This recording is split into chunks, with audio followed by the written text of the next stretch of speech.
Hai semuanya, welcome back to All Star Fighter B channel. Pada kesempatan kali ini, kami akan membahas tentang teori memori. Eits, sebelum masuk ke pembahasan, yuk kita kenalan dulu dengan kelompok 2 kelas B Psikologi 2020. Ada Gina Atia, Indri Ayu, Dia Farah, dan Nadia Pratiwi sebagai perangkum materi. Selanjutnya, Elsa Brina Alesa sebagai editor video dan PPT, Wisanti Maharani sebagai editor video dan PPT serta merangkum materi, Dinda Nur Imanisa sebagai perangkum materi dan voice over, dan yang terakhir, Raisa Azara sebagai voice over. Penjelasan tentang memori akan kita bagi menjadi 4 topik, yaitu what is memory atau apa itu memori, encoding, storage, dan retrieval and forgetting.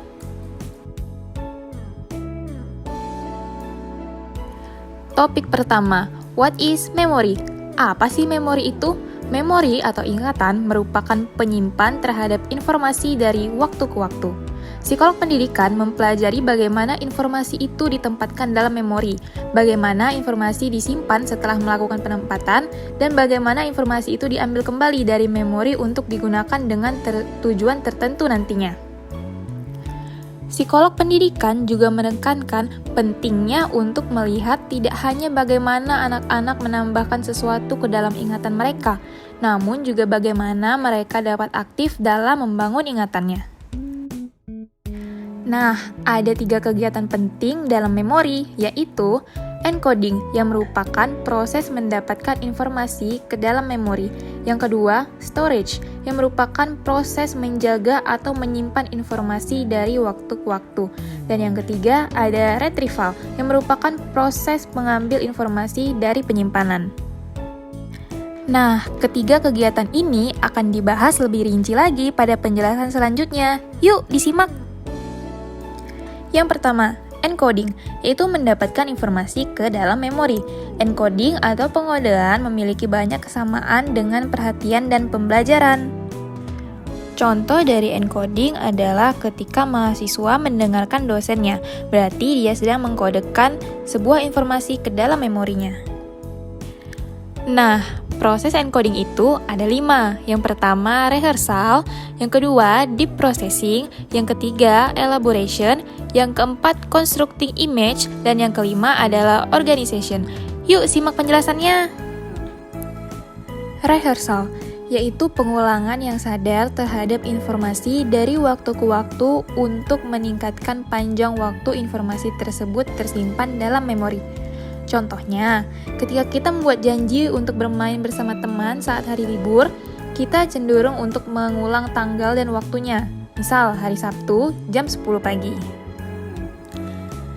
Teknik rehearsal ini tidak bekerja dengan baik untuk mempertahankan informasi yang bersifat jangka panjang karena sering hanya melibatkan pengulangan informasi tanpa memaknainya. Ketika kita membangun memori dengan makna yang berarti, kita akan mengingatnya lebih baik. Kita akan mengingat lebih baik ketika memproses informasi secara mendalam dan menekuninya, sebagaimana yang akan dijelaskan selanjutnya. Yang kedua yaitu deep processing atau pemrosesan mendalam. Menurut beberapa penelitian, teknik rehearsal yang sebelumnya sudah dijelaskan bukanlah cara yang efisien dalam mengkodekan informasi yang bersifat jangka panjang. Nah, cara yang diusulkan adalah dengan melakukan deep processing yang mempunyai beberapa tingkatan, mulai dari rangkaian dangkal hingga mendalam. Nah, 3 tingkatan deep processing itu ada tingkat dangkal, tingkat menengah, dan tingkat mendalam. Tingkat dangkal yaitu menganalisis sensori rangsangan atau fisik fitur pada tingkat yang dangkal.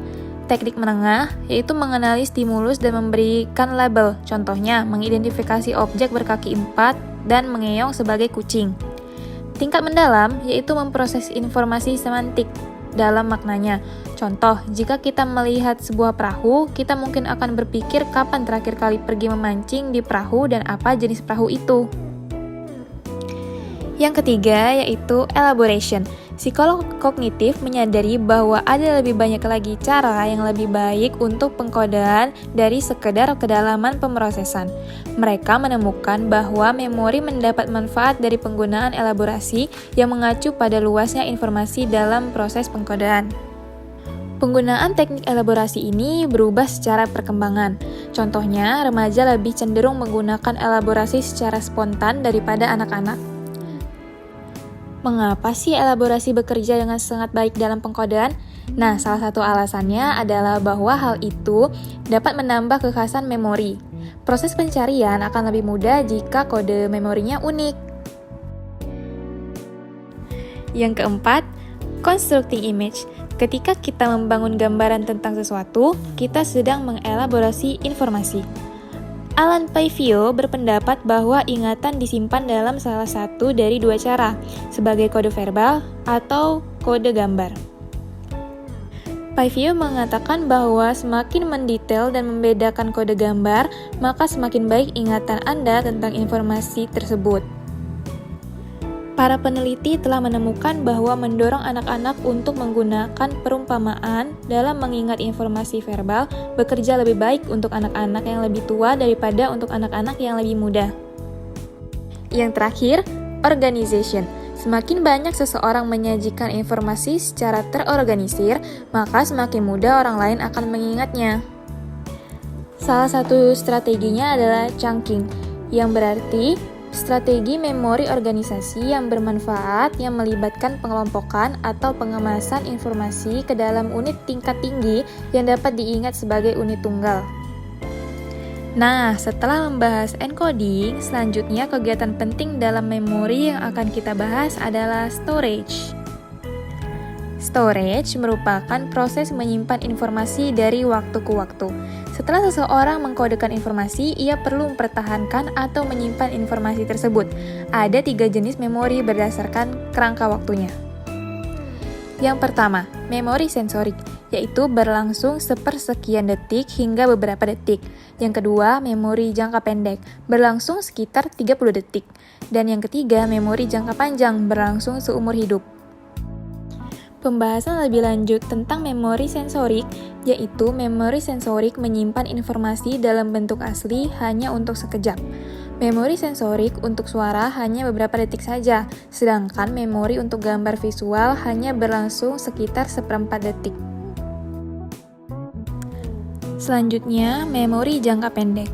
Memori jangka pendek adalah sistem memori dengan kapasitas terbatas di mana informasi disimpan selama hanya kurang lebih 30 detik, kecuali jika dilatih atau diolah lebih lanjut. George Miller menggambarkan memori jangka pendek dalam makalah berjudul The Magical Number 7 plus or minus 2. Contoh yang paling banyak dikutip dari makalah tersebut adalah rentang memori. Rentang memori merupakan jumlah digit yang dapat dilaporkan kembali oleh individu tanpa kesalahan dari prestasi tunggal. Berapa banyak digit yang dapat individu laporkan kembali tergantung pada berapa usia mereka. Selanjutnya, memori kerja. Memori kerja adalah sistem 3 bagian yang menyimpan informasi sementara ketika orang melakukan tugas-tugas. Memori kerja adalah semacam mental meja kerja di mana informasi dimanipulasi dan dirakit untuk membantu kita membuat keputusan, memecahkan masalah, dan memahami bahasa lisan dan tertulis. Menurut Baddeley, memori kerja mempunyai 3 komponen, yaitu putaran fonologis, memori kerja visuospasial, dan eksekutif pusat. Putaran fonologis khusus untuk menyimpan informasi singkat berbasis ucapan tentang bunyi bahasa. Putaran fonologis berisi 2 komponen yang terpisah, kode akustik yang menyeluruh dalam beberapa detik, dan latihan yang kemungkinan individu untuk mengulangi kata-kata pada penyimpanan fonologi. Memori kerja visuospasial menyimpan informasi visual dan spasial, termasuk citra visual. Putaran fonologis dan memori kerja visuospasial memiliki fungsi independen. Kita dapat berlatih angka dalam lingkaran fonologi ketika membuat pengaturan spasial huruf dalam memori kerja visuospasial. Eksekutif pusat mengintegrasikan informasi tidak hanya dari lingkaran fonologi dan ingatan kerja visuospasial, tetapi juga dari memori jangka panjang. Menurut Bedley, para eksekutif pusat memainkan peran penting dalam perhatian, perencanaan, dan perilaku pengorganisasian. Para eksekutif pusat bertindak seperti seorang supervisor yang memonitor informasi dan isu-isu yang pantas diperhatikan dan yang mana yang harus diabaikan. Nah, apakah memori kerja dari remaja lebih baik daripada memori kerja anak-anak? Sebuah studi menunjukkan bahwa hal tersebut benar. Peneliti memeriksa kemampuan anak-anak dan remaja pada verbal dan visuospasial kerja memori. Memori kerja meningkat dari usia 8 sampai 24 tahun, tidak peduli apapun tugasnya. Dengan demikian, tahun-tahun remaja cenderung menjadi masa perkembangan yang penting untuk perbaikan kerja memori. Long-term memory atau memori jangka panjang merupakan jenis memori yang menyimpan sejumlah besar informasi untuk jangka waktu yang panjang secara relatif permanen. Informasi yang disimpan di long-term memory akan dapat kita ingat sepanjang hidup. Tempat memori disimpan adalah seluruh bagian otak, meskipun juga terpusat pada bagian-bagian tertentu pada otak. Sangat sulit bagi kita untuk bisa memperkirakan kapasitas penyimpanan pada long-term memory, walaupun kita masih bisa memperkirakannya. Bahkan memori komputer yang canggih pun akan kalah kapasitasnya dengan long-term memory pada manusia. A model of the three memory stores atau model dari 3 penyimpanan memori. Berdasarkan 3 konsep memori yang dikembangkan oleh Richard Atkinson dan Richard Shifrin pada tahun 1968, memori melibatkan urutan memori sensorik, memori jangka pendek, dan tahap memori jangka panjang. Berdasarkan gambar di atas, di mana masukan sensorik masuk ke memori sensorik melalui proses perhatian, informasi kemudian bergerak ke memori jangka pendek, di mana ia tetap bertahan selama 30 detik atau kurang, kecuali dilatih. Ketika informasi masuk ke dalam penyimpanan memori jangka panjang, maka dapat diambil atau disimpan selama masa hidup. Long-term memory content. Berbagai jenis memori yang dapat dibedakan tidak hanya oleh berapa lama mereka bertahan, tetapi juga atas dasar konten. Yang pertama, declarative and procedural memory. Declarative memory. Subtipe memori jangka panjang. Memori deklaratif adalah ingatan informasi secara sadar, seperti fakta atau peristiwa tertentu yang dapat dikomunikasikan secara verbal. Memori deklaratif disebut mengetahui itu, dan baru-baru ini diberi label memori eksplisit. Demonstrasi memori deklaratif siswa dapat mencakup menceritakan kembali suatu peristiwa yang telah mereka saksikan atau menggambarkan kembali prinsip dasar matematika. Namun, siswa tidak perlu berbicara untuk menggunakan memori deklaratif. Subtipe memori jangka panjang. Memori non-deklaratif adalah pengetahuan prosedural dalam bentuk keterampilan dan operasi kognitif. Memori non-deklaratif tidak dapat diingat secara sadar, setidaknya dalam bentuk peristiwa atau fakta tertentu. Memori non-deklaratif kadang disebut mengetahui bagaimana dan juga telah digambarkan sebagai memori implisit. Yang kedua yaitu episodik dan semantik memory. Memori episodik adalah penyimpanan informasi di mana dan kapan peristiwa kehidupan. Contohnya ingatan seorang siswa tentang hari pertama di sekolah, dengan siapa mereka makan siang, atau tamu yang datang untuk berbicara dengan kelas mereka di minggu lalu. Memori semantik adalah pengetahuan umum siswa tentang dunia, tidak tergantung pada identitas seseorang dengan masa lalu. Misalnya, siswa mungkin mengakses fakta seperti Palembang adalah ibu kota Sumatera Selatan dan tidak tahu kapan dan di mana mereka mempelajarinya. Memori semantik meliputi yang pertama pengetahuan tentang jenis yang dipelajari sekolah, seperti pengetahuan geometri. Yang kedua, pengetahuan di bidang keahlian. Yang ketiga, pengetahuan sehari-hari tentang arti kata, orang terkenal, penting tempat, dan hal-hal umum. Berikut adalah perbedaan memori semantik dan memori episodik berdasarkan beberapa karakteristik yang ada. Selanjutnya ada representing information in memory. Yang pertama ada network theories. Hal ini menjelaskan bagaimana informasi dalam memori diatur dan terhubung. Teori ini menekankan simpul dalam jaringan memori yang berdiri untuk label atau konsep. Peneliti tentang memori saat ini membayangkan jaringan memori yang tidak teratur dan terdistorsi. Contohnya seperti siswa yang membutuhkan waktu lebih lama untuk menjawab pertanyaan, apakah burung unta merupakan jenis burung, daripada menjawab pertanyaan, apakah burung kenari merupakan jenis burung. Yang kedua, ada skema teoris. Teori skema menyarankan bahwa ketika kita merekonstruksi informasi, kita mencocokkannya dengan informasi yang sudah ada dalam pikiran kita. Skema adalah informasi, konsep, pengetahuan, dan informasi tentang peristiwa yang sudah ada dalam pikiran seseorang. Singkatnya, teori skema akurat memprediksi bahwa orang tidak selalu menyimpan dan mengambil bit data dalam mode akurat seperti komputer. Pikiran bisa mendistorsi kejadian seperti mengodekan dan menyimpan tayangan realitas. Skrip adalah skema untuk sebuah kejadian. Skrip sering mengandung informasi tentang ciri-ciri fisik, orang dan kejadian khas atau jenis informasi yang membantu ketika guru dan siswa perlu mencari tahu apa yang terjadi di sekitar mereka.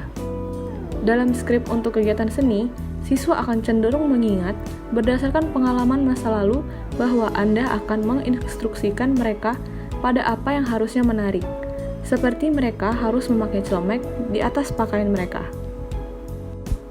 Yang ketiga ada fuzzy trace theory.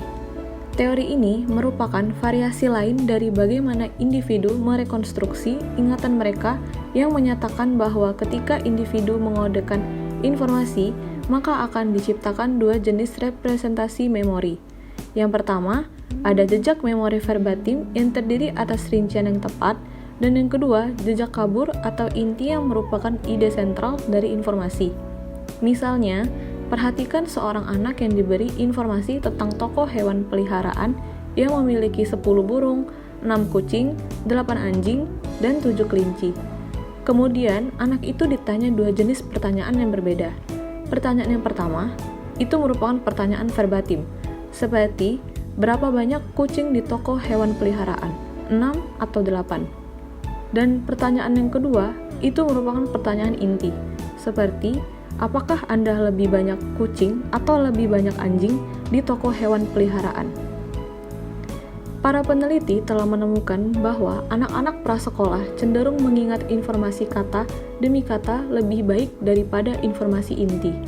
Tetapi, anak-anak usia sekolah dasar lebih cenderung mengingat informasi inti. Jadi, dalam teori ini, peningkatan penggunaan informasi inti oleh anak-anak usia sekolah dasar terkait dengan peningkatan memori mereka, karena jejak kabur cenderung dilupakan daripada jejak verbatim.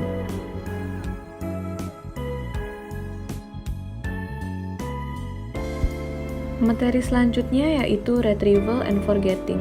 Retrieval adalah proses mengingat untuk mencari kembali informasi yang telah disimpan, atau decoding. Ada beberapa prinsip yang digunakan dalam retrieval, yaitu yang pertama, prinsip kota spesifik pengkodaan, bahwa asosiasi yang terbentuk pada saat penyandian atau pembelajaran cenderung menjadi isyarat pengambilan yang efektif. Yang kedua, konsep kota spesifik pengkodaan sesuai dengan elaborasi. Hal ini, semakin banyak elaborasi yang digunakan anak-anak dalam menyandikan informasi, maka semakin baik ingatan mereka terhadap informasi. Prinsip yang ketiga, posisi item. Efek utama adalah bahwa item di awal daftar cenderung diingat. Efek kebaruan adalah item di akhir daftar juga cenderung diingat, bahkan lebih baik daripada yang di awal. Adapun aspek lain dari pengambilan adalah sifat dari tugas pengambilan itu sendiri. Ingat adalah tugas memori di mana individu harus mengambil informasi yang dipelajari sebelumnya. Pengenalan adalah tugas memori di mana individu hanya perlu mengidentifikasi atau mengenali informasi yang dipelajari. Materi selanjutnya ada forgetting. Kelupaan yang bergantung pada isyarat adalah kegagalan pengambilan yang disebabkan oleh kurangnya isyarat pengambilan yang efektif. Terdapat beberapa teori pelupaan dalam memori, yakni yang pertama ada cue-dependent forgetting, adalah kegagalan pemanggilan informasi yang disebabkan kurangnya petunjuk untuk memanggil informasi secara efektif. Yang kedua ada interference theory, adalah teori yang menjelaskan informasi yang terlupakan karena adanya informasi lain yang masuk. Yang ketiga ada decay theory, adalah teori yang menjelaskan informasi yang hilang bersamaan dengan berlalunya waktu. Jejak neurokimiawi baru membuat orang menjadi lupa. Forgetting juga termasuk kerusakan memori. Menurut teori peluruhan, teori bahwa pembelajaran baru akan melibatkan penciptaan jejak memori neurokimia yang pada akhirnya akan hancur. Dengan demikian, teori peluruhan menunjukkan bahwa berlalunya waktu akan menyebabkan kelupaan. Akan tetapi, kenangan terlupakan pada kecepatan yang berbeda. Beberapa kenangan hidup bisa bertahan untuk jangka waktu yang lama, terutama ketika mereka memiliki ikatan sosial. Berikut ada beberapa cara guru dalam meningkatkan keterampilan memori siswa. Yang pertama, untuk anak awal, melakukan pengulangan yang sering membantu anak-anak prasekolah dalam mengingat. Contohnya, mendengar cerita yang berkaitan dengan satu huruf saja dan diminta untuk membawakan sesuatu untuk tunjukkan dan ceritakan kembali. Yang kedua, untuk siswa sekolah dasar, dengan cara bermain game dan menggunakan kategori seperti matematika, tata bahasa, sains, studi sosial, dan cerita terkenal. Permainan membuat mereka bersemangat dan fokus pada topik. Yang ketiga, untuk siswa sekolah menengah, menggunakan tes mandiri untuk membantu siswa kelas 7 meningkatkan daya ingat mereka. Pendekatan ini tidak hanya membantu mereka mengingat, tetapi juga membantu menghilangkan kecemasan ujian. Yang terakhir, untuk siswa sekolah tinggi, menggunakan perangkat mnemonik, sajak kecil yang konyol, dan tarian bekerja paling baik ketika membantu siswa dalam mengingat informasi. Oke deh, sekian penjelasan dari kelompok kami tentang teori memori. Semoga informasi yang kami sampaikan dapat bermanfaat dan jangan lupa like video ini ya. Bye-bye, see you on the next video.